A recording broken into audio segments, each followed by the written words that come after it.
Welcome everyone to another exciting week of our Mission Matters show. We host this conversation every Thursday, 4 p.m. PST, 7 p.m. EST for all you East Coasters, and Central Time, 6 p.m. I think for you guys, right? So we basically put together these dialogues. We create and change up the conversations. We usually bring on expert panelists and invite our fellow authors on the back end to join us and help the dialogue carry forward. This week's conversation is with the leadership of the Future Farmers of America. They provide a lot of educational resources to, I think they've got, hundreds of thousands, I think over a million, close to a million farmers that are part of their association. They've been around for quite some time now, and they provide a lot of value at beyond. And so I don't want to steal their reins, so I'll let them dive into that. But just so everyone knows that's not familiar with Mission Matters, we are a media platform really focused on the needs of entrepreneurs, executives, experts. Our mission is to help amplify their purpose so that we can inspire and educate future generations. And on the back end, we also have a book publishing department. We published nearly 200 authors in a wide variety of books. And we also have a podcast agency as well. So we help individuals, companies launch podcasts. Have a few of our clients here joining us too. And we put together conversations, events, things of that nature, especially where we're very active on Clubhouse. And so with that, would love all of our panelists to introduce themselves. And I'm going to pass the baton here to Adam to moderate the discussion and carry it forward. All right. Thank you, Chirag. I always love a good Chirag intro. So thank you for that. And for the panelists and also the people that have maybe been on the podcast before or followed, this is more really of a fireside chat type format. So it's not me just asking questions. So Jim, Scott, Chirag, and as we bring out other people on into the discussion throughout the conversation, we definitely want you to get involved and to interject. And again, more of a fireside chat than an interview format, but we will start with just going around briefly and everybody maybe introduce themselves so they have a feel for everybody that's on this call. So if I could start with Aaron and have you introduce yourself. Adam, good to talk to you again. If you don't mind, could I defer and let my colleagues, because I'm really honored that we have both Scott Stump with the National FFA and James Woodard with us. I'd really like to let them make their introduction, and then I'll follow up. Sounds like a plan. Scott, James. Well, I'll jump in. This is Scott Stump, and I'm Chief Executive Officer of the National FFA organization. And, it's an organization of about 750,000 students that are interested in really solving the problems of feeding a global planet that in 10 years is going to have another billion people. And it's an exciting place to work. Hi, I'm James Woodard. I'm the National FFA Advisor and Chairman of the Board for National FFA Organization. And I stem from the great state of Georgia. Been a classroom teacher in agriculture, state supervisor in ag education and career and technical education, local school superintendent, and recently was selected, 2 years now, selected as the National FFA Advisor. So I have a sort of a dual role. I chair the board of directors, and that is made up of an adult group as well as a student group. And so we manage the policy and budget affairs for the National FFA organization, and I also serve as the National FFA Advisor, which is the fun part of my job, and working with young people across the nation to inspire and educate them about the future of education and the leadership opportunities found within. Yeah, and so this is Scott again. And, National FFA only exists because there are states that have agreed to be a part of this federation. And that's where the state of Texas is our largest membership association. Yeah, and I'm Aaron Alejandro. I'm the executive director of the Texas FFA Foundation. And we're kind of broken up in Texas FFA, and we call it Texas Team Ag Ed. So we have a director over the ag teachers, the Agricultural Science Teachers Association. We have a director over the Texas FFA Association. We have one gentleman that works within the Texas Department of Education. And then I'm the director of development over the Texas FFA Foundation. I've been involved with the Texas FFA since 1980, off and on, both as a member, volunteer, collaborator, focus group member. And then for the last 21 years, I have served as the executive director of the foundation. We've accomplished a lot of great things. As I always say, we stand on the shoulders those that went before us. But we're very proud of what we've accomplished, and we're also very proud of our relationship with the National FFA organization. And it was an honor to reach out to Scott and James and have them both agree to join this clubhouse. So thank y'all for joining. Wonderful. And Jim, if I can have you introduce yourself. Thank you, Adam, and it's great to be here with everyone. I am president of EXP Commercial. It's a virtual commercial real estate platform scaling very quickly, as we are known as the fastest growing commercial real estate company. But we are actually growing worldwide too, handling full service with all the product types, but all the ancillary services that we're building out. I just want to give a shout out to Kerry. Kerry, thanks for coming on. We had a conversation at EXPCon last week, and he is a rancher selling a lot of ranches. And I said, you know what, I'm going to be on a panel with FFA, so you should come by, because our company, we do have members that had their kids with FFA when I posted it. So, I could see the very big impact that FFA is having, especially within our company too. Jim, it's a pleasure to meet you. And let me tell you something. We are glad you're here because we have a talent pool and a 94-year brand with equity that is just itching to find new people to collaborate with. All right, I love it. This just makes my little podcasting heart happy to bring people together. So this is fun. So I guess just to get the conversation kicked off, I know you gave a little bit of the background of FFA, but just for, again, we're recording this, so this will be on all of our social media platforms as well as other channels. So maybe just start out with, and this is just putting it out to the group of experts there, obviously Scott, Aaron, James, whoever like to tackle this one, giving us a little bit of history of the FFA for those that aren't familiar. Yeah, so I'll jump in on that. And FFA started in 1928, so almost 100 years old, as an organization about students interested in agriculture. And from that grew an organization that today has 750,000 students across the nation that are focused in stepping into roles of producing the food, fiber, and fuel that keeps not just our nation, but the globe alive. And, Adam, in the next 10 years, there's going to be another billion people. And our job is to feed those people and make sure that they have the quality of life that they want to ensure. And so we prep those students to enter the pipeline to be able to serve those needs. So one of the things that Aaron, you were going to say something? Go ahead, please. Oh no, I was just going to say that the thing is that there are strong FFA programs across the United States, Virgin Islands, Puerto Rico, and I mean their classroom. And I know we're probably going to dive into this a little bit more as we continue the discussion. And Adam, I think we talked about this when you and I were on the call. But for those that aren't familiar with our program, a lot of times people they ask questions like, well, what's the difference between FFA and 4-H, and what makes y'all different, and how do these programs function? So probably just a thumbnail to make it easy for everybody to kind of get their minds around that. I try to tell people it's like going to college, where you'd go to lecture in the morning and then you'd go to lab in the afternoon. So what we have is we have agricultural science courses where students, they learn about agriculture. It can be production agriculture, it could be artificial intelligence, it could be plant and soil science, it could be small animal, equine science, wildlife conservation, whatever it may be.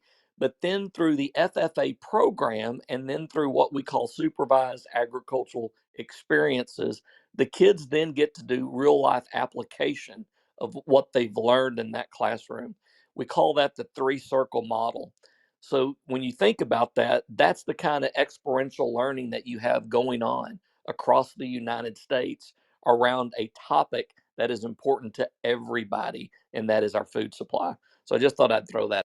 That's helpful, and I feel like you you might have seen my notes on this one, because that's where I was going, is the scope of it. Because I know when we talked, and this is because this will reach people that are obviously not necessarily in the farming community, or they haven't interacted specifically with the FFA. But when you kind of gave me and educated me and gave me an overview of just what it encompassed. Like you're talking about things like artificial intelligence, like you said, or even just the amounts of different types of livestock and things like that. Can you give an idea of like that part of our conversation, just for those that when they hear FFA they think just farming because they don't have that vantage point, like just like what it encompasses? Sure. Now, James, Scott, you guys don't be bashful. Y'all jump in here because you know me. I like to talk, but if y'all want to tackle this one, go ahead. If not, I'm gonna jump on it. So there's that silence, Adam. I guess I'll go ahead and answer There it. you go. You're on. So, one of the examples that I like to use is we have a very generous donor, a philanthropist here in Texas that has invested more than $27 million in scholarship opportunities for Texas FFA and 4-H students. And so much so that he caught the attention of an independent filmmaker, and they made a movie about him called Deep in the Heart.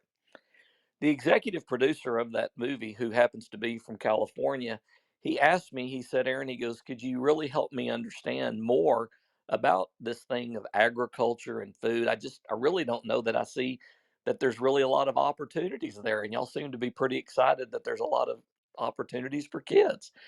And so I said, I'll be glad to. I said, why don't you meet me at the Houston Livestock Show and Rodeo?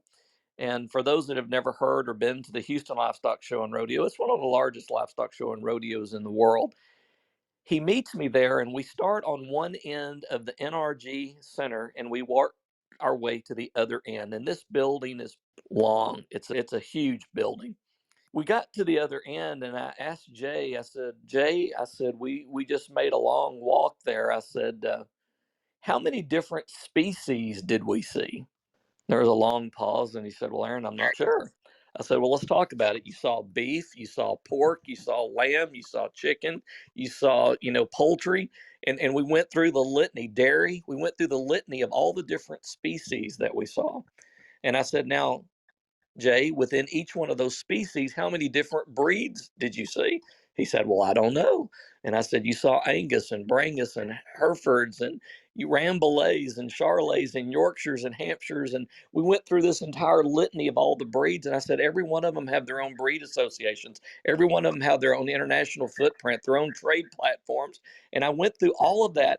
And his eyes lit up and he goes, oh my gosh, Aaron, there's like all this opportunity in agriculture. And I said, there is. I said, most people don't see all that goes on behind the scenes that puts that food in their local grocery store or on their restaurant table. But when you understand that, you see that there's a vast opportunity for commodities, for services, for products. And there's a great, great pipeline there of talented young people that I can tell you, and we can talk about this, that are the kind of people that a lot of businesses are looking to hire. All right. I can't help it. I got to step in, Adam, if it's okay. It's fireside chat. Everybody There jump we in. go. Come on. So yeah, Aaron teed it up that and yes, absolutely. In the production side, vast involvement of many people. My son in Colorado, yeah, he's dually certified in AI.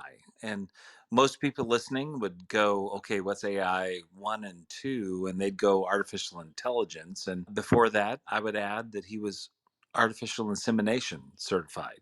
He has 2. Yes, absolutely. Yes, certified in both. And he bred his own cattle and had a bull. And instead of putting it back into the beef operation, he bought a MacBook. And you know what? He created an app for the iTunes store. And that led him to where he's working for Trimble, which is a corporation that is all about geospatial precision ag. And the work he does today is to say, okay, looking at artificial intelligence, how do we harvest products with robots? And so when we look at the ag today, and as your listeners are going, okay, ag is simple. You just grow a product and harvest it. No, it's not that simple. And honestly, to make sure that we have the safest, most secure, most economical food supply, not just in America, but across the globe, that's the problems that our kids are solving today in FFA. And Adam, I'm gonna weigh in a maybe a little different perspective. I entered my first at that time, vocational agriculture class in about 1977. Grew up in a farming community, was not a farmer per se, but didn't really have a way in the future and in terms of knowing what I would do. When I walked in that first vocational agriculture class, I was introduced into a probably more limiting career opportunities at that point in FFA and ag education. But as I evolved in the next 6 years in my agriculture class, I began to really see what existed beyond the city limit signs of the little rural town that I lived in. Fast forward, and became very interested in giving back, very similar to what I saw how my ag teacher gave me an opportunity, provided inspiration, and decided that I wanted to be that agriculture teacher in another local community to give back. And that led to me to create my personal mission statement, and that is to make a difference in the lives of young people to the same degree that my ag teacher made in my life. And so from there, I started doing the same thing, focusing on agricultural mechanics and horticulture and environmental science and land surveying. So I was able to help my young students see some worlds beyond their city limit signs. And then from there to a state leadership position and then a national leadership position that was still helping young people enter a high school or middle school ag education program, maybe not knowing they have an interest in any area in agriculture, but helping them find a little spark of hope in saying, hey, this is very interesting to me. Never thought about it.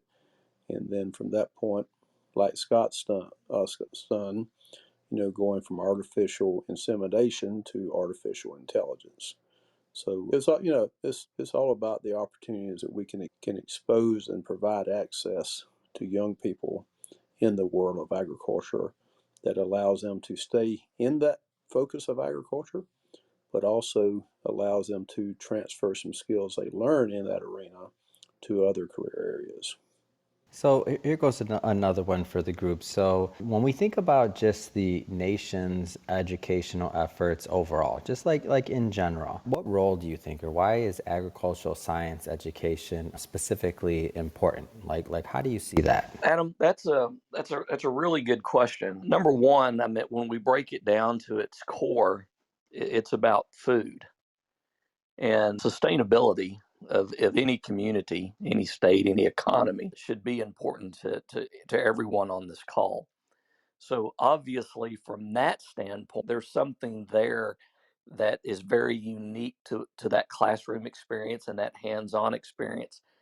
But I would argue too that it goes a little bit deeper than that, and it really gets into the core values that I think that we maybe provide these kids so that they're actually taking into their families, into their communities, and they're game changers. I mean, these are core value game changers. I remember a gentleman asked me one time. He said, "Aaron," he goes, "what is it that really separates these FFA kids, these ag science kids, from everybody else?" And those that know me know I love tough questions. And this guy really put it on me pretty hard. He said, "Well, doesn't athletics teach teamwork and band ensemble and speech and debate communication skills?" He said, "Y'all teach leadership, but what makes it any different than all these others?" And I said, "That's really a good question." And I said, I can answer it really in two ways. Before I took the job that I'm in, I used to work in a boot camp. I worked with truant offenders, and I worked in a prison.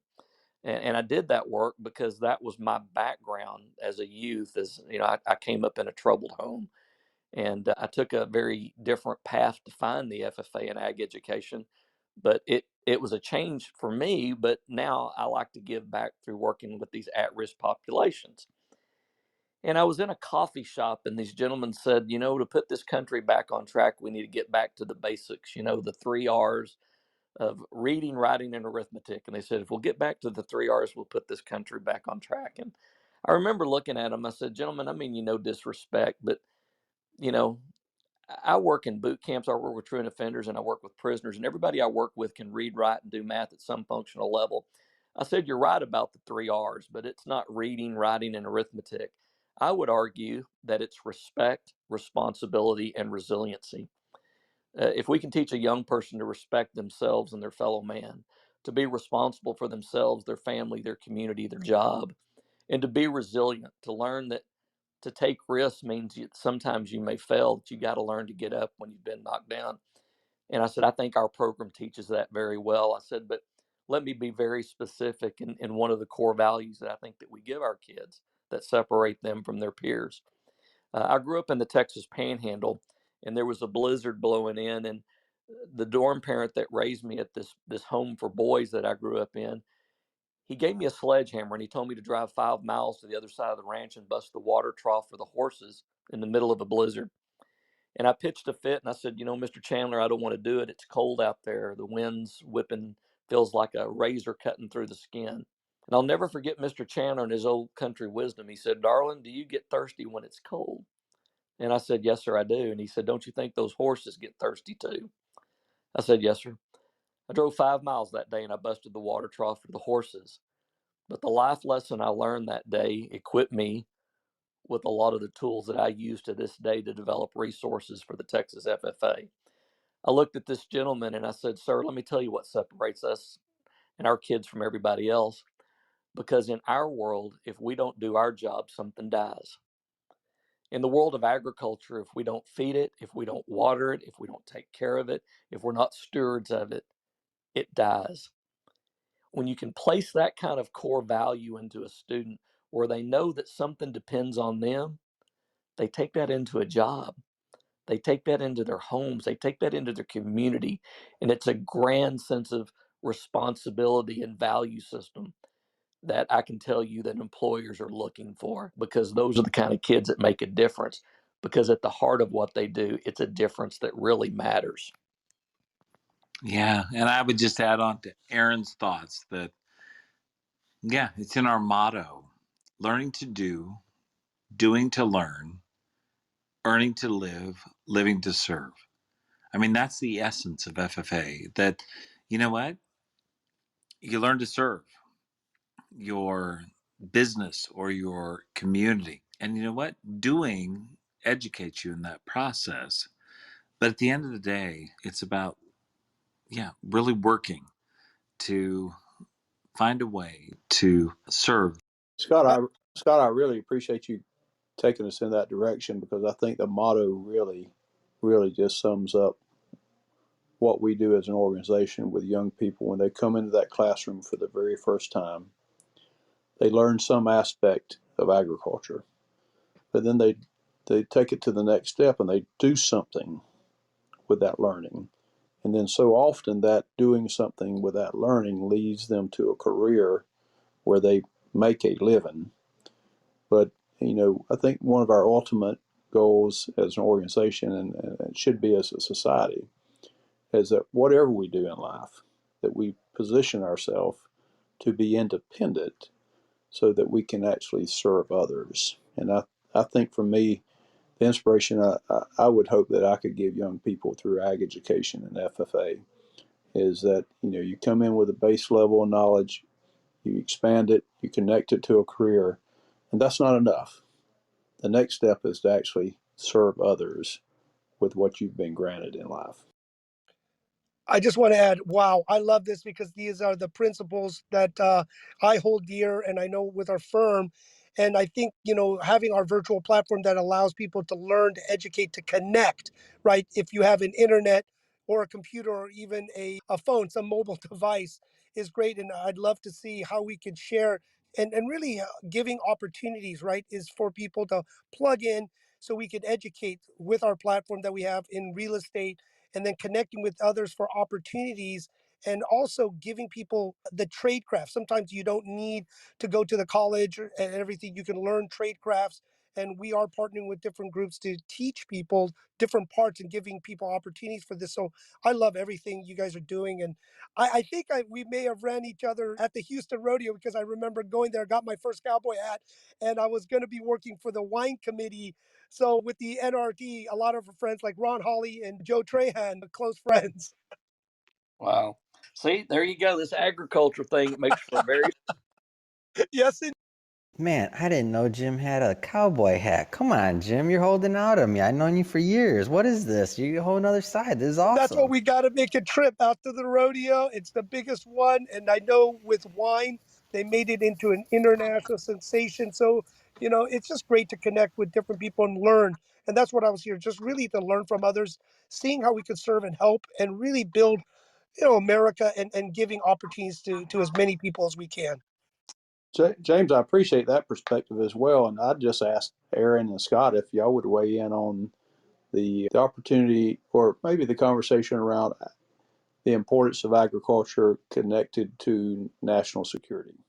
well. It's interesting that you said that. Today, I participated with a panel at Midwestern State University, and we had the CEO of Core Point Lodging, which is a Wyndham subsidiary. We had the COO and president of a Berkshire Hathaway company, Justin Brands.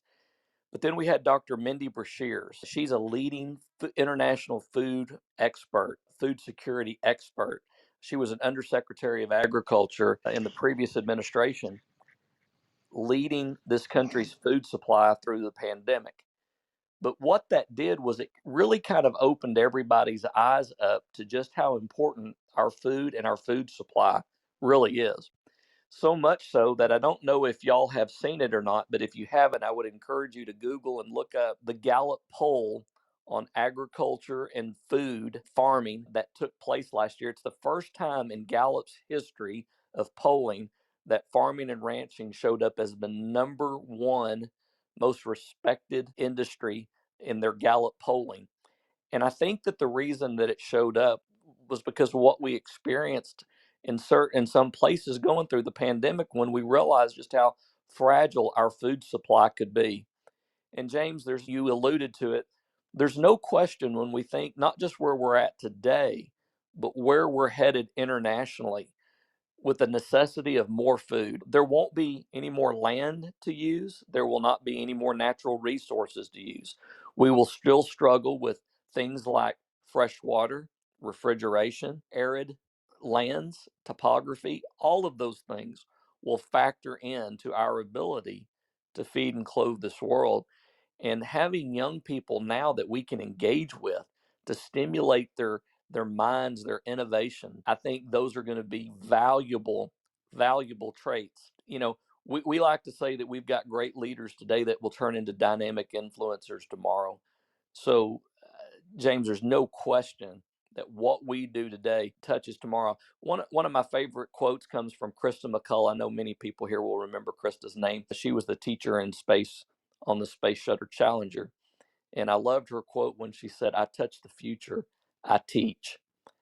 When I think about what Scott and James both did in the classroom as ag science teachers, I just think about even my teachers, what a difference they made because the skills and the information they gave me touched the future. And we're giving back just like that FFA motto says. So I couldn't agree with you more that what we're doing is important to our food security, not just in our country, but around. Yeah, real quick. I actually just want to quickly chime in here. I want to give a huge shout out to James Andrews, who just recently joined us. James, I think right when I brought you on stage, there were like 100 plus people that joined the conversation. James is actually one of the big pioneers of Clubhouse. I think he's probably one of the most top 30, 40 most followed people here. And very active, has an amazing show called Culture and Code. Very active on the platform itself, and wanted to chime in and bring him up here just because I know he's very actively involved in finding and doing a lot of things very tech heavy, but I think there's a lot of innovation in farming and agriculture as well. And I figured there could be a little bit of overlap, and I figured just having James here was just awesome.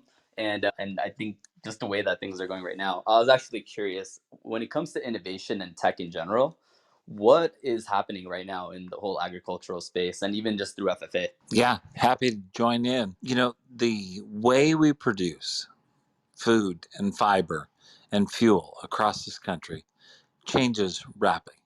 And, as we look at the ability to use precision ag, and my son, yeah, absolutely works in the space of saying, all right, it's not about big tractors, it's about small swarms of robots that are performing tasks, it's going to change dramatically, and exciting things are ahead.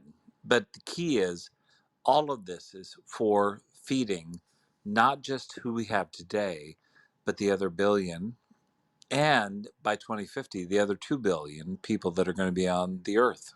Yeah, thank you so much, Chirag, for allowing me to come up. And there's a lot of Jameses on stage. This is crazy. We're like a James sandwich here to meet you guys. And yeah, I guess I am active on this platform. It's really great to see the diversity of conversations. We actually hosted the head of the African American Farmers Association last year in the authenticated, and certainly agriculture is a subject that we talk about. A third of our business is investments, so we play as investors, but we also play as content creators. And so, yeah, producing content here. And I also serve on the board of the largest charter school network here in Los Angeles. So education is a big priority for me. And I love the conversation around job titles that don't exist yet. It's kind of my sweet spot, really. Think about what's happening in Web3. We're always like looking for, what are the skill sets that are going to be critical and important. And yeah, so I have a provocation, I guess, more than a question, I guess, is like what, the way that people are learning, the way that people are, even the way that we find talent, how we identify talent, it's just this sort of fourth industrial revolution that's happening, but it's definitely a disruption of lots of things, in particular around, education and innovation. And so I just would love to, hear more about like how that's affecting you, and even more so, I love Clubhouse for the ability to, hold conversations, but it's less of a panel and more of a workshop. Like how can I help you? How can I use my superpowers to support the work that you guys are doing in education and maybe some of those gaps? Well, number one, I just appreciate, and I know Scott and James would probably always, we appreciate the opportunity to have a platform where we can dialogue with people about where we're headed. One of my favorite quotes comes from, they attribute it to Abraham Lincoln. And Abraham Lincoln said, the philosophy of the schoolroom in one generation will become the philosophy of government in the next.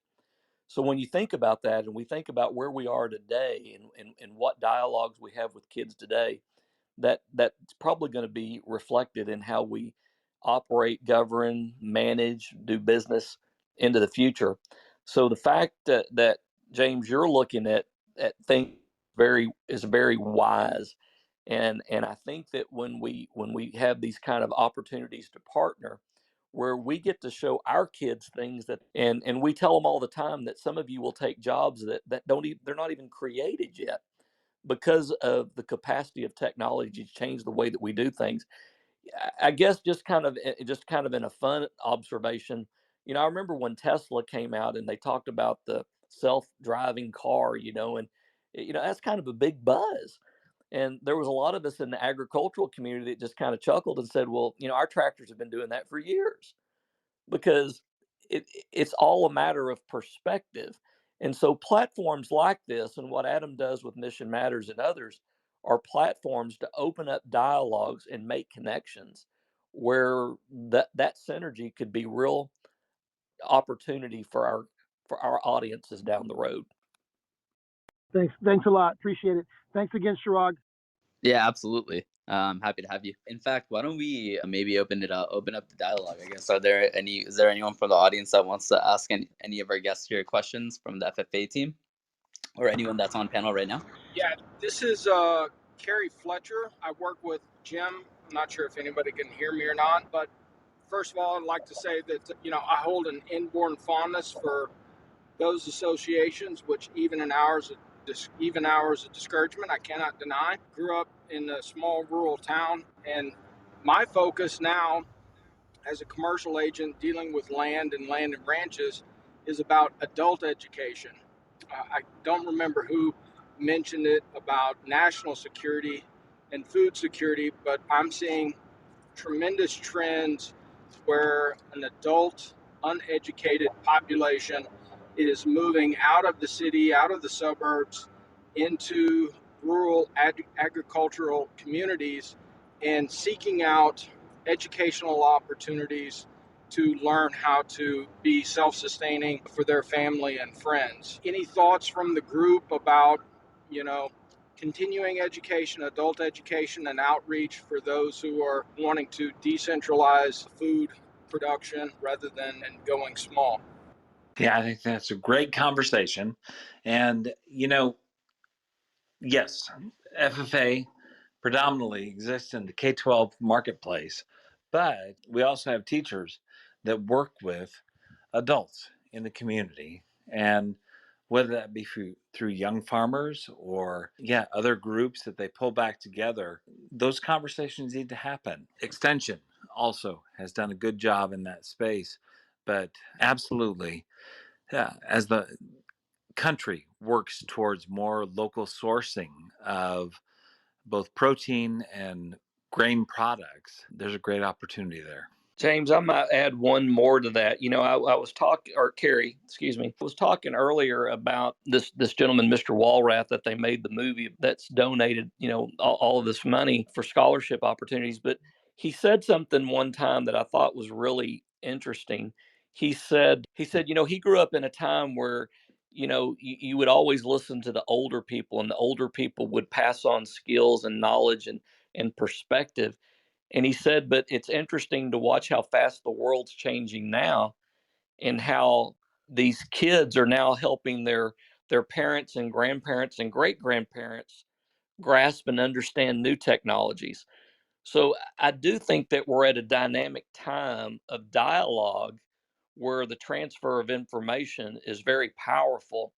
And it's also apparent just by platforms like this: Facebook, Twitter, Instagram, LinkedIn, etc., just how the different groups are interacting and communicating with one another.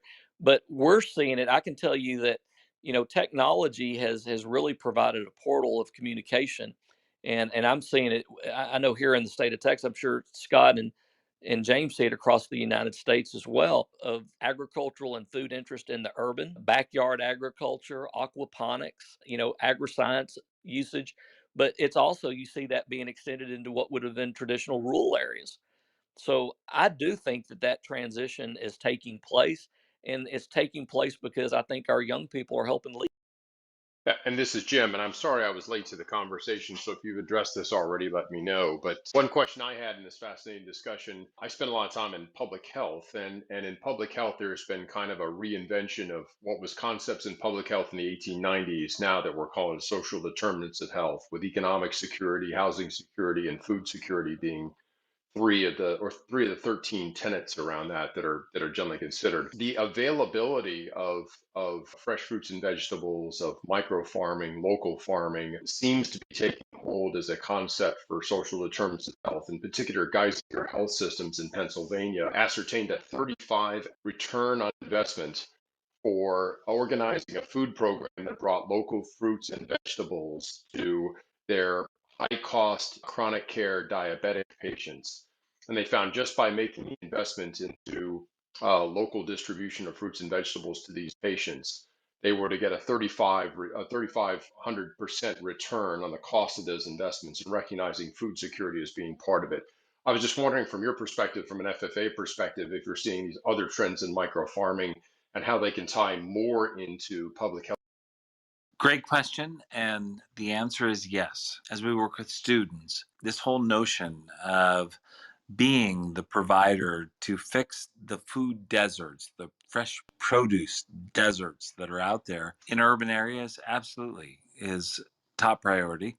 And I was just in Chicago at the High School for Ag Science, and they're working on that and saying, all right, how do we fix the equation of quickly equipping these communities with fresh produce? We have a program just down the road from me here in North Texas, in a community called Bridgeport, where the teacher there has really invested in a vertical, I'm going to just call it vertical aquaponics growing of fruits and vegetables. And they're actually making that available to some of their food shelters, homeless shelters, and community outreach programs there in their area. So I think it's fascinating watching how people are embracing these concepts for that very purpose, and that is to get that fresh commodity, that fresh fruit and vegetable to their community stakeholders, and watching the kids do it, and that accomplishment that they have, I've got to believe that that's going to grow into a greater good as they mature in life. All right, I'll jump in here. So, I mean, great discussion so far. I want to maybe circle back a little bit to the FFA specifically, and maybe get into how people can get involved. So, I have a couple stats in front of me that I'd like to read just to give an idea of the scope of the work that's being done. For example, the National FFA Organization and the National FFA Foundation award more than $2 million in scholarships to 1,323 recipients, thanks to the generosity of more than 103 sponsors. The Texas FFA provides more than 200 scholarships, ranging from $1,000 to $20,000. More than $2.3 million in award and academic scholarships are awarded annually at the Texas Ffa Convention. So obviously doing a lot of good work, a lot of great work. Like, how do people get involved overall? I'm going to let Scott go first. Well, Adam, appreciate you bringing that up. And, there's no more important investment in our food and fiber supply for not just America, but when you think about the 1 billion that will be added in the next decade, the vast majority of those are going to be in sub-Saharan Africa. And so already we're thinking about how do we create the talent here in the United States that will absolutely influence and create the food and fiber and fuel that will accommodate and create a quality of life for those that are joining us. By 2050, it'll be another 2 billion. And so we got a lot of work to do. And so our investments, the Texas investments, absolutely are focused on how do we ensure that we have the talent. Adam, the one thing that we hear, and I know that Scott hears this as well, but the one thing that we hear loud and clear from our sponsors and stakeholders is workforce. We need workforce. We need a dynamic workforce. We need a workforce that can get along with each other. We need a workforce that is effective in the way that they communicate and can think innovatively. And I think when I hear those things and I see their investment in our programs, both in Texas and at the National FFA, it reminds me when people ask me, they say, "Well, Aaron, why should we get involved with y'all?" And I tell them there's 3 reasons you ought to get involved. Number one, we're a great charity. I mean, the bottom line is we're a great nonprofit. We're a 94-year brand. We've got a proven track record. I said, number 2, we're a great marketplace. When you've got a brand that's been around that long and people then get to see you co-brand with sponsors and names, well, then we know that people gravitate to these new supporters. But number 3, we're a great source of human capital. We're a great source of talent. We've got a great track record. We know that our kids go to college at a higher rate than their peers. Our kids go and finish college at a higher rate than their peers. They're recruited ahead of National Honor Society and athletes. And these aren't just things that we say. We've actually had them researched and validated by independent third parties. So we do have an incredible little niche marketplace that sits out here that a lot of times people don't know about. And it's opportunities like this that allow us to share with others. I mean, I remember when I got a chance to share with Ford Motor Company just what opportunities we had in the state of Texas. And at the NRG Stadium or down at the Houston Livestock Show and Rodeo, we actually drove our state officers in a Ford pickup truck with the spotlight on them. And the Ford executives were on the front row. Well, the bottom line is that turned into the first $1 million gift in the history of FFA when Ford Motor Company and Texas Ford dealers gave $1.3 million to help us with the scholarship program and construct a new building. So great, great charity, incredible marketplace, and wonderful pipeline of talent. Adam, that's 3 reasons I'd tell you that people ought to be looking at our audiences. Well, Aaron, I'm definitely going to reach out to discuss more on how we can help. May I ask, what kind of volunteer opportunities do you have? For example, as I was looking at how to join for some of the students, and if they are, let's say they don't have a chapter or are not able to start a chapter for whatever reason, do you all have volunteer opportunities on both the student and adult levels where people can start to at least be involved and supportive of any of your efforts? And can you give any examples of what type of volunteer opportunities might be available? Thank you. I yield the mic. Elizabeth, thank you for asking that question. And, living to serve is the last line of our motto. And so this whole notion of volunteerism and service to communities is core to what we believe. We had 800 students came into October to serve their communities, and over 2,400 hours of service. And as far as others joining in, absolutely. We would love to have them connect in. And if you go to ffa.org, there are all kinds of opportunities to volunteer, to connect people in the industry, to connect to students, and ultimately say, how do we want to be involved in this industry of agriculture?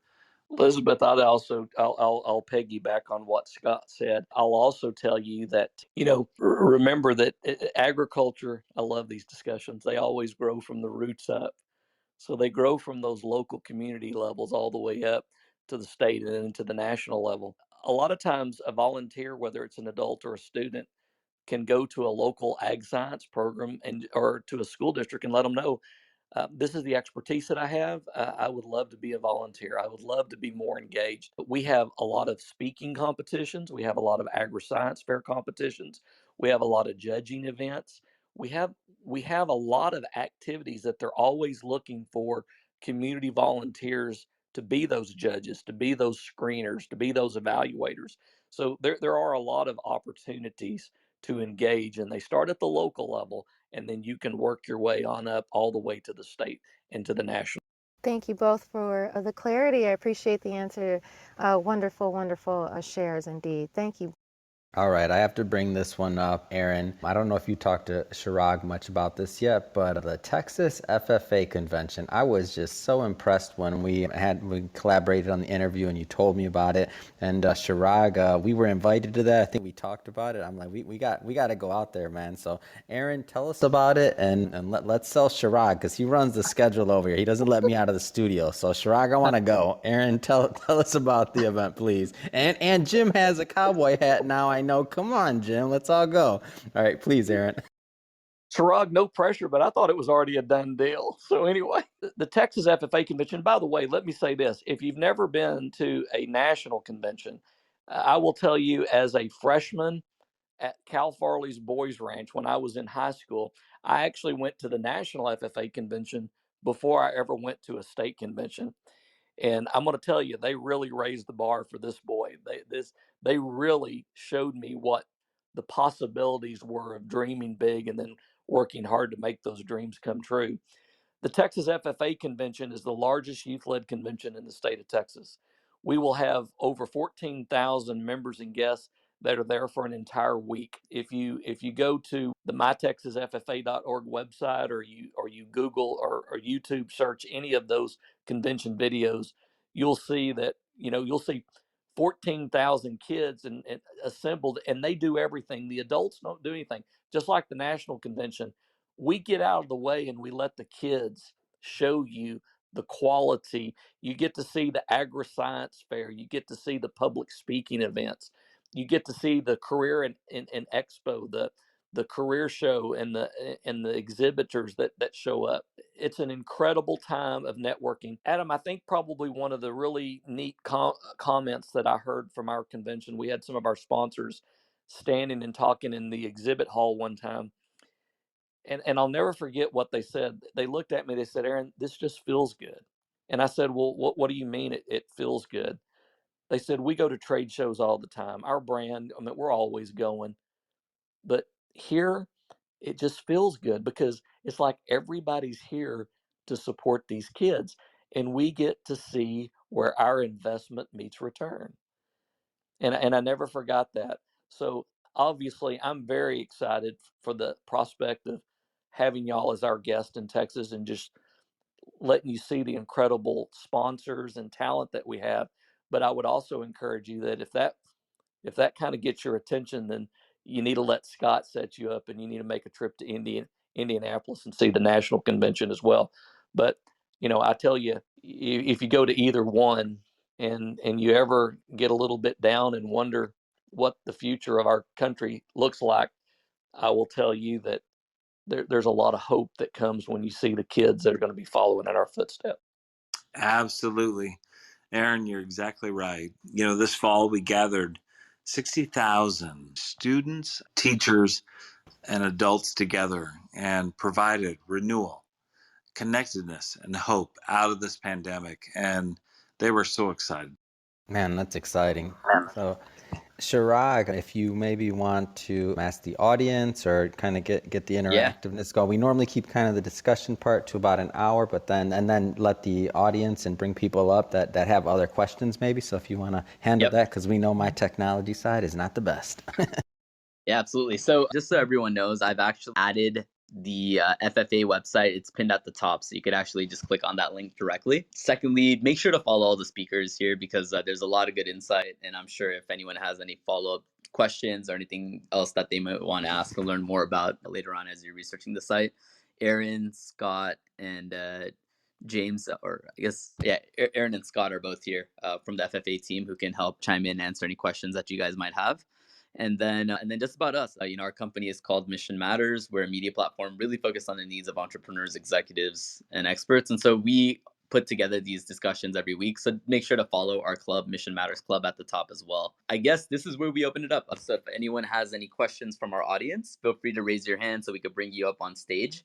I know many of our speakers and panelists here have been chiming in, but definitely want to get the audience involved too. So if anyone has questions, feel free to raise your hand. And I guess anyone that's on stage, do you guys have any final questions for Aaron and Scott here?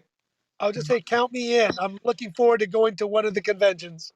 Come on. Yeah, I was gonna say, yeah, That's what I'm talking about. There we go. Yes.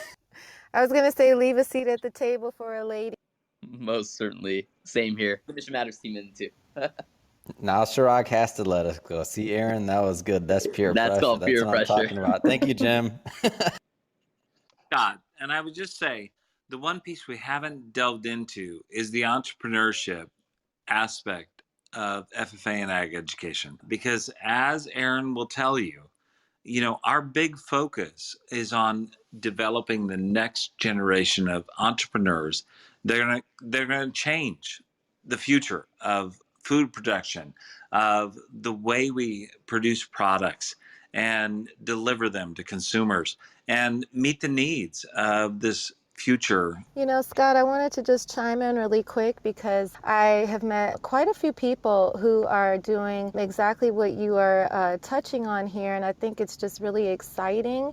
And I just wanted to get your take on it because I've had people reach out to me as well as I've been, meeting and, people from all over the world who are really into new ways to produce and do what you said, farming, and honestly helping to empower the local communities and members of the communities through kind of a shared partnerships in terms of being able to not only help supply the foods, farm the land, but also get a take off of the product sales themselves. And so I'm noticing a lot more of the youth, with these apps and specifically Clubhouse and the type apps on an international or global scale, where they're really reaching out to try to, circumvent the traditional means of how we are getting our products from farm to table. And so I just wanted to chime in and your opinion about making those type of connections, really taking it globally because of platforms such as this and thinking outside the box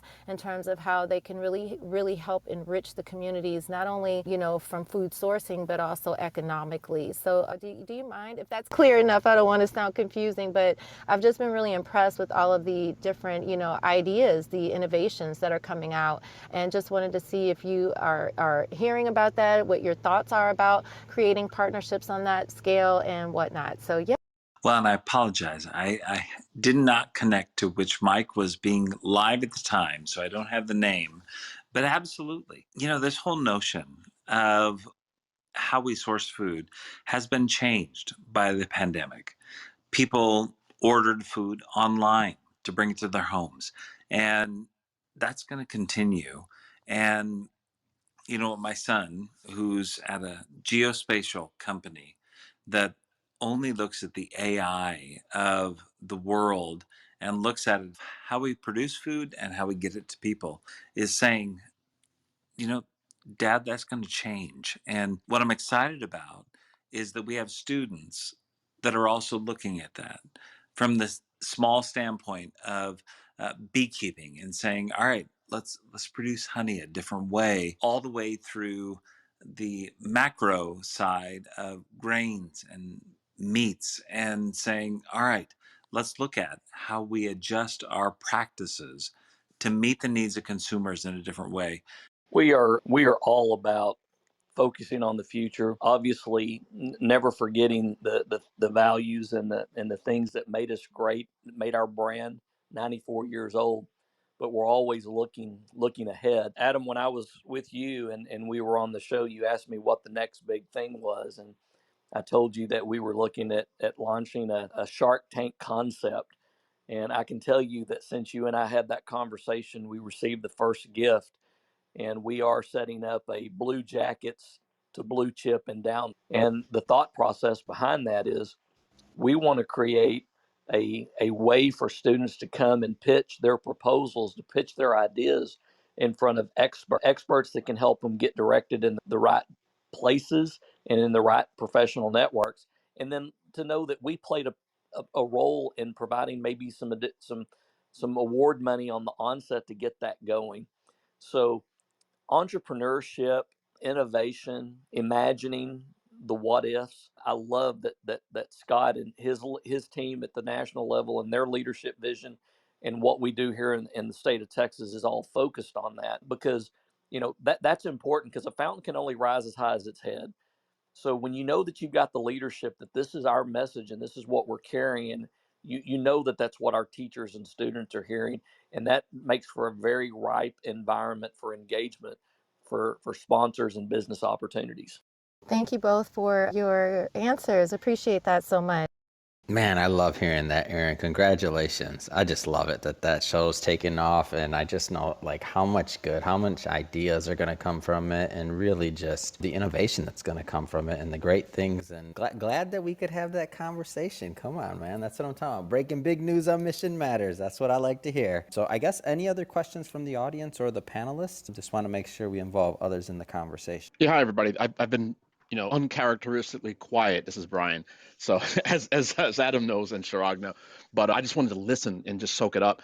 Quick thing, I guess I just wanted to, kind of present to both Aaron and regarding this, and just to kind of, and Scott, I think it would be a great thing to potentially also kind of push out more information about agribusiness, agritech, the name, whatever name, right, kind of sticks, because I used to be involved at Columbia University with the Earth Institute and something called the Green Fund, and a lot of what they were doing. This is from 2016 on to on to now.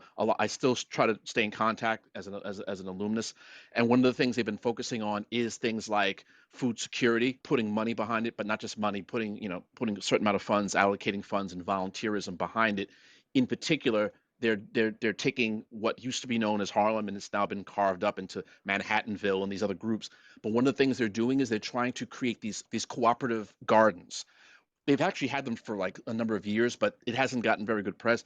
But what they're trying to do is they're trying to democratize the use of rooftops, formerly abandoned lots, and they're literally reappropriating and repurposing that land. Going through certain legal means in some cases, but in many cases it's just a space that's not being used for anything except to pollute and create more carbon, a higher carbon footprint.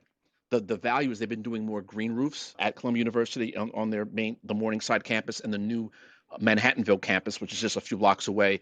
But they're also trying to get the neighborhood, in particular in New York City, in Harlem, they're trying to push to get more landlords interested in the idea of allowing the use of rooftops and other spaces for green space, whether it be green roofs, but also increasingly gardens that each of the tenants of the building would then be able to participate in some way, caretake. And again, I think as Elizabeth, you were talking about the idea of food to table, what better way for someone living in an urban center, if you're still there, right, if you can produce some of the food that in the most organic way, healthy, and you know where it came from, then why would you wouldn't have to worry about spending a god awful amount of money to go to Whole Foods or Trader Joe's or someplace to get the better quality produce. You could have it there. I just wanted to put it out there because if anyone was interested in, maybe Adam or Chirag, if you ever wanted to send my information to either to Scott, Aaron, or whomever, I would love to maybe restart that conversation I used to have with some entrepreneurs in that space. It's been a while. I've been kind of busy with other things, but I would love to get back into that. Oh, Brian, I'm so glad you brought up the question. And absolutely. There's a myth that agriculture is in rural areas. But you know what? To provide the right food and fiber is not urban, rural. It absolutely is closest in proximity to the people that need the food. And we would love to have those conversations about how we expand opportunities for students, for communities to engage in the production, whether it be on a rooftop or in a vertical farm in an urban area. Brian, I loved your question and I loved your comment and the fact that it's on others' radar screens is really exciting. Part of that original gift that we received from Ford Motor Company also included the money to create the Ford Leadership Scholars Program, which is a next level leadership development where 10 students in the state of Texas are chosen to go out and execute community-based projects in their hometowns. And you would be very pleased to know that some of those have been where they have created community gardens. And it really makes you proud when you hear people like Brian, when you shared that, it's a proud moment when you know that we're all seeing some of these needs and we're also seeing that our young people are part of the solution to those, and that we're trying to do everything we can to tee up those opportunities for those kids to take advantage of those. So that's good stuff. Thank you. All right. Any final questions before Chirag kind of wraps up? Just want to make sure we're all heard. If not, Chirag, I'll let you take it away. Cool. Any final folks? Now's your chance. One last time. All right. I guess we'll just wrap up here. So thank you everyone for joining. And again, our weekly discussion. We host the panel discussion once a week. Probably taking a break next week just due to the holidays, but we'll be back the following week. Every Thursday, 4 p.m., our club, Mission Matters Club. Feel free to follow us so that you get the latest insights on our next events. Thank you again to the FFA team, Aaron and Scott, representing the Future Farmers of America and providing insight on everything that you guys are doing to, well, not only support our nation, but I guess the world, right, when it comes to agriculture and farming. And last but not least, thank you to all of you for chiming into the conversation and, keeping this dialogue going and interesting. And it's going to be, we replayed this, we turned the replays on, I guess, so now we have the conversation recorded, which we'll be sharing with most of the folks here. And with that, thank you so much. Feel free to follow the speakers here. And looking forward to having you guys joining us for the next one. So have a good night, everyone. Thank you. Thanks, Thank you so Chirag. much. Thank you. Thank Chirag. you. Thank you, Aaron. Thanks, Thanks, Scott. Adam. Thank you. Thanks, Chirag. Thank you, guys.